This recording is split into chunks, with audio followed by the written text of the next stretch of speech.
Welcome back to the Commanders Declassified Podcast, your number one podcast for all things Washington Commanders. As usual, I am your host, L.E.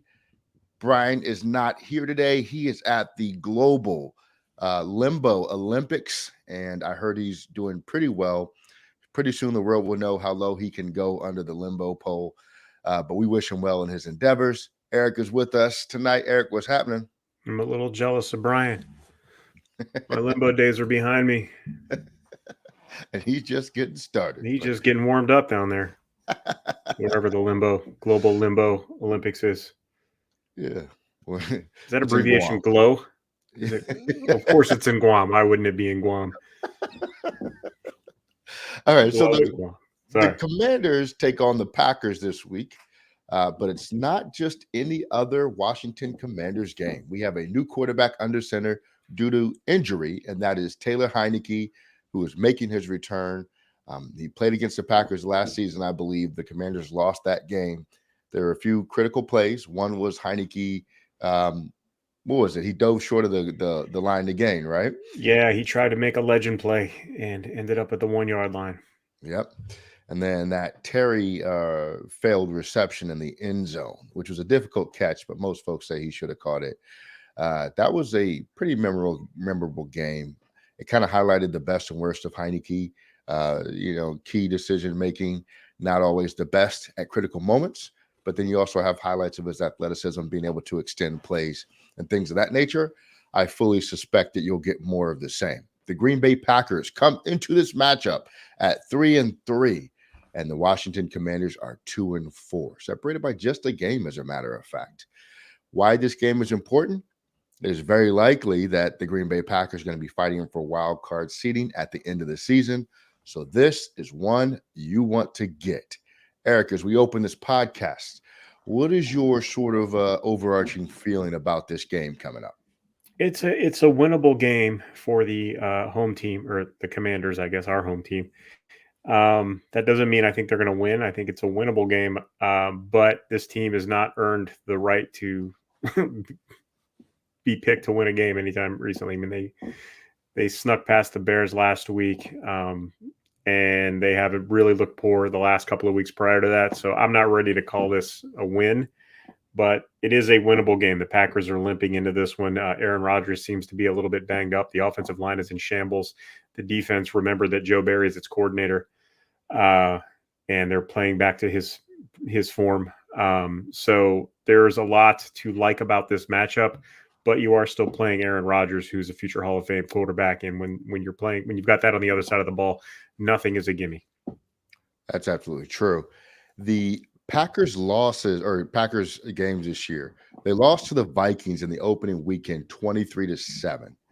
They then beat the Chicago Bears 27-10. They beat the Buccaneers 14-12, lost to the Patriots 27-24 in overtime.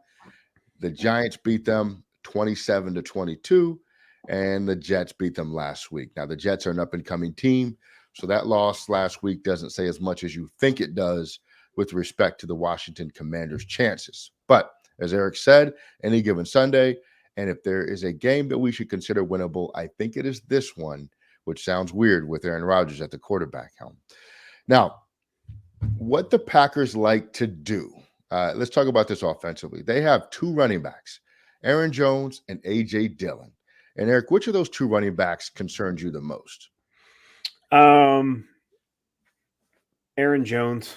I like Aaron Jones a lot. I think he had a pretty big game against us last year. I think he's the more consistent of the two. He's been a factor for longer. So Aaron Jones probably concerns me more, but the running game in general, I don't fear as much because the passing game is a little weaker this year. Even with Rodgers, the receivers aren't great, and it's more possible, or I guess it's easier to commit to playing the run when you don't have to fear the pass quite as much. So of the two, I would pick Aaron Jones would be the one I would be more concerned about, but both are very good and both can hurt you. And they run the ball a lot. I mean, they do. Aaron Jones on the season is averaging 5.8 yards per carry. He only has one rushing touchdown.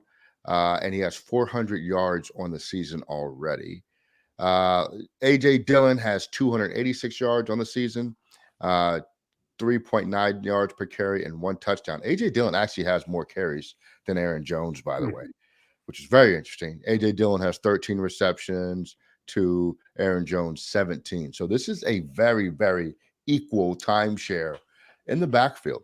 And I think, counter to what Eric said, I think this run game does concern me a little bit just because I think we can struggle with top tier backs. I think, if you saw that run that Herbert had against us last week, I think that concerns me that Aaron Jones has the potential to do that a lot on Sunday. Now, better tackling can cure a lot of that, but I think if it's so strange to say, but I'm not all of that concerned about the passing game this week. Um, I just because the weapons that Green Bay has, they are effective, but they're not what they once were. There's no Devontae Adams on the other side of the field, right? They have Randall Cobb, who I think has really been He's out this picking up. week. Is he He's out not, this week? yeah, So he's not playing this week. well, there you go. So I take that back. So now, who do they have that concerns you at the receiver position, Eric? I mean, anybody can beat this secondary, so potentially all of them. But they're not. Romeo Dobbs has not been super consistent. He's got some drops. Randall Cobb obviously isn't playing. He's kind of that poor man's Cordell Patterson, kind of running game, passing game guy. But he's not playing this week, so I'm not super concerned. I can't even remember their other receivers' names. Like, none of them are really scary. They've all struggled this year. Aaron Rodgers is not happy on that side of the ball. So yeah, the passing game, I don't want to say we shouldn't concern ourselves with it because our secondary is our secondary, but it's definitely not the Packers of old for sure. Yeah, I think you do have to watch out for Robert Tonyan at the tight end position. He'll get some yards on you if you're not careful. Alan Lazard is kind of mad at me. And you said Romeo Dobbs as well. So Christian Watson has been The rookie. heavily inconsistent Yeah. to start the season. So can they make plays? Yes. Do I expect them to consistently just hurt us this Sunday? No, I don't. I really think if they're gonna be successful against us, it's going to come via the run game. Defensively, Green Bay runs a 3-4 defense. They have a relatively okay defensive line. I like Kenny Clark. I've liked him for a while. He's a good nose tackle to me. Preston Smith is still there. You remember him from his Washington days. Devondre Campbell at left inside linebacker, Quay Walker at right inside linebacker. And then they have Rashawn Gary. Jair Alexander is their left cornerback. He is a good player. I don't know that he's playing at the level that he has in some previous seasons, but he's still a very good player who knows how to take advantage of route concepts and quarterback mistakes. Let's see. Adrian Amos, Darnell Savage, and Eric Stokes are their secondary. When you look at that defense, Eric, knowing that Heinecke is going to start for us this week, does that keep you up at night at all? I mean, it's Heinicke starting, so I mean, it should. If they know what they're doing, they will take away everything short, and they will maybe have a deep safety, but they will essentially give up the deep ball for the most part because it's really not a threat. That's if they're smart. But Joe Barry also likes to keep his corners 10 yards off the ball and play deep thirds. That's just what he enjoys doing. That's why I hate him as a defensive coordinator personally. And I'm glad he's not here anymore. And I think that, Heinecke, there will be holes to exploit because I think that Joe Barry is going to stick to that concept and he's not going to, and I don't know this for sure, but he seems like the stubborn defensive coordinator that's going to game plan, even though Carson Wentz isn't in there.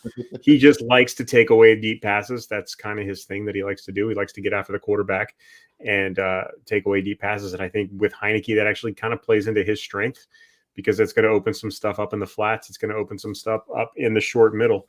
And obviously, when you have when you're playing a 3-4 with a heavy pass rush, or a 4-3, if you're pushing with your front four, be it linebacker, defensive line, or all defensive line or whatever, gap discipline is very important. And Heinecke is the kind of quarterback that can actually exploit poor gap discipline. He can take off running. He's that kind of threat. The Packers like to play a lot of zone defense. It's been a Joe Barry staple. So unfortunately, you probably won't have everybody's back to him when he takes off running, but there will be chunk plays on the ground there for Heinicke. I think this is a good defense for Heinicke to get his first start against, because I don't know that and I'm criticizing them like they're not professional players, but I get the hunch that Joe Barry is not going to prepare them to play Taylor Heinicke, even though they've got their game film on him from last year. Yeah, and see, I was going to say the opposite. I said, if there's a start that I didn't want Heineke to make this year, it's against a team that he's played already, because one of the advantages of Heineke early last year was a lot of teams didn't have film on him. This is one of the teams that has film on him from last year, and they can essentially just take what they learned last year, apply it to this season. I think they're probably better prepared than most teams to play against Heineke this season. I just have no respect for Joe Barry as a defensive coordinator. I'm not going to give him any credit. I think he's atrocious. I fully agree with you. So maybe they will, but I'm just not going to give him that platitude at all. Yeah, as atrocious as they are, they still beat us last year, and Scott Turner's offense doesn't exactly elicit fear in folks. So, there's that too. Eric, give me 3 ways to lose and 3 ways to win this game. We're going to lose this game if we try to throw deep. Scott Turner may very well pull a Joe Barry and game plan like Carson Wentz is in there. He's still going to call those shots. That's not going to work this week. We are going to lose this game if we do not stop their rushing attack, which I think that our defense is equipped to do. Personally, we're going to give up big plays. We'll give up a big play or two because we do every week. But if we can overall stop them, we've got a good chance. But if we're not able to contain the running backs, then it's going to be a long day for us, and we are not going to win. And we are not going to win if we do not get pressure on Aaron Rodgers, if we don't make him uncomfortable the way the Jets and the Giants did the past couple of weeks. The offensive line is not great. I think our defensive front matches up really well with their offensive line. I think we can take advantage of that. So those are the 3 ways we lose. If we want to win this game, we have got to get our running backs going. You saw the Jets blueprint last week. They just ran it and pounded them. And I've got people screaming. So I apologize in the background. But, we pounded – the Jets pounded them on the ground, and the Packers couldn't do anything about it. That's the game plan we got to do. We need to run the ball more than we throw it this week. The short passing game is going to be effective as a running game, but we really need to pound the rock. Brian Robinson and Antonio Gibson should share the carries there. We are going to win this game I kind of said it before, if we sack Aaron Rodgers more than 3 times, we're going to win this game. He is just not having a good year. He's been miserable. And if we can get into his face and get multiple sacks on him, we're going to make him have a terrible day, and we will get a victory in this game. And we will we will win this game if Taylor Heinicke can play efficiently. He doesn't need to be a superstar this week. He needs to take what's there, and he needs to run when he has the chance. And if we can do that, we have a very good chance at winning this game. I like it, man. And I think, to your point, I think this could be a big game for Brian Robinson Jr. I haven't looked at how the Packers fare against the run. But I think, with Heineke in at the quarterback position, they're going to have to force feed our running backs on first, second, third down. Take your opportunities while they are there. You don't want to turn this into a passing, just free for all, because I think that opens us up to mistakes that we really can't come back from. So I want to see a lot of Robinson this week. I want to see a lot of Gibson this week in his various roles, and I want to see a lot of Curtis Samuel this week, mainly because I just traded for him in fantasy. Fair enough. The tight end position still being as unresolved as it is for us is a concern for me with how effective we can be, just because I think with Heineke, you're going to need a safety valve. And who is that going to be? I know. Who is it? J.D. McKissick. J.D. McKissick was the number 1 beneficiary of Taylor Heinicke's playing quarterback last year before he got hurt. J.D. McKissick is back, baby. He is back. I might go scan the waiver wire real quick, actually. Brian wanted us to talk about, and I guess you just answered it, but, Carson Wentz really targeted the deep receivers, Jahan and Diami. Does this now mean that Terry McLaurin's going to be a bigger feature player in the offense. And I think you actually answered that correctly. I think the answer is it's going to J.D. McKissick more so than it would to Terry. But I would expect Terry to see a little bit of an increased workload. Yeah, I mean, it just depends on what they're running him. I mean, obviously, they've been sending him deep a lot all season long, and nobody's going to respect the deep ball with Heineke in there. I mean, they'll play somebody, they'll have somebody back to cover it. They'll have, they may play a shell, from time to time, but for the most part, they're just not going to respect the deep ball because he hasn't really shown that he can do it consistently. It's not to say that he can't throw it. It's just that in order for him to throw it, everything has to be perfect. The timing has to be 100%. He has to hit back foot and it's gone. But it's not something that's very respectable. But if you get Terry, on those crossing routes, on those slants that, Scott Turner loves to run so much, yeah, he doesn't run those at all. But if happened. they were to do something like that and they would actually, that they could utilize him. I would like to see Terry get fed some more. I'm not 100% sure if Logan Thomas is healthy this week. I don't think they've made a designation on him.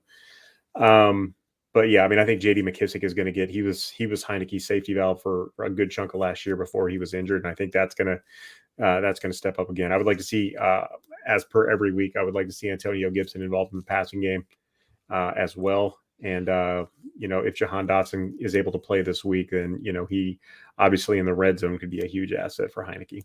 Absolutely. And the Packers have given up nearly over actually 800 yards rushing already on the season. They are bottom 10 in touchdowns surrendered in the run game. There is a great opportunity to run the ball. They give up almost 5 yards a carry. So run the football. Scott Turner, please run the football. Jet sweeps all day. Jet sweep it out, man. And then when you're not jet sweeping, throw a screen pass or something. The Packers are relatively decent against the pass in terms of yards per attempt. They only give up 6.5. The completion percentage, passing defense, they are the worst team in the league in terms of completion percentage given up. So I think that does bode well for us. So what that alludes to is Joe Barry playing his defensive backs way off the ball because they're completing short, coming up and making the tackles, but the percentage is very high, but yards per attempt is low. Yep. That's exactly what it is. He plays cover 3 all day, has his guys way off the ball. Yeah. Look for that more. And I think that's why we can make plays because we do have 2 wide receivers that are very good after the catch, and that could help us out a lot this week. Yeah. And just to support your argument, they have given up the fewest passing yards in the NFL, even though they're giving up the highest completion percentage in the NFL. So what that means to me is as long as Heineke is accurate with the underneath routes, because he has thrown interceptions on underneath routes a lot before, I think we'll be okay. If he's missing guys wide and high, then we're going to be in trouble in the passing game. They've only given up 4 passing touchdowns on a year. That is second in the NFL, or tied for second, I should say. So when we get in the red zone, it looks like Joe Barry's defense either buckles down or teams just opt to run it because Green Bay can't stop the run. Give me your final prediction for this game, Eric. I'm not ready to call it a Commanders win, unfortunately. It is a winnable game, but I'm going to go with the Hall of Fame quarterback. But it's going to be close. I'll go 23-20 Packers. But it is a game the Commanders can pull out. All right. So Scott Turner's offense averages 19 points a game throughout his tenure here. And one thing Scott Turner and Taylor Heinecke are going to do is score you 19 points a game. However, this team scored only 12 last week. I'm going to carry the 7. I'm going to give them 26 this week. And I'm going to say the Packers are going to score 28 to 26 Packers, close loss. The offense looks a little more fluid, just lacks the explosive plays. The run game is a little bit more improved. And that's how it comes. We just fall just short. 28-26 Green Bay. Final thoughts, Eric. I really want this team to win. And Jim Irsay, I still hate you, but good job today. My final thoughts of this: I'm not the biggest Taylor Heinecke fan in the world. I just want to see us run the football this week, but I am rooting for him this week because I want the dub, and I think it's possible. But if you have made it this far, please like and subscribe to the podcast. on all audio platforms as well as YouTube. Share it with your friends. Buy some Manscaped, Eric. Where's the Manscaped site? Manscaped.com? Manscaped.com/CDP11, Commanders Declassified Podcast 11. Go get yourself that Performance Package 4.0. Get yourself all trimmed up for a potential dub this weekend. Make it happen. All right. We are out of here, Commanders fans, and we'll see you after the game. Peace.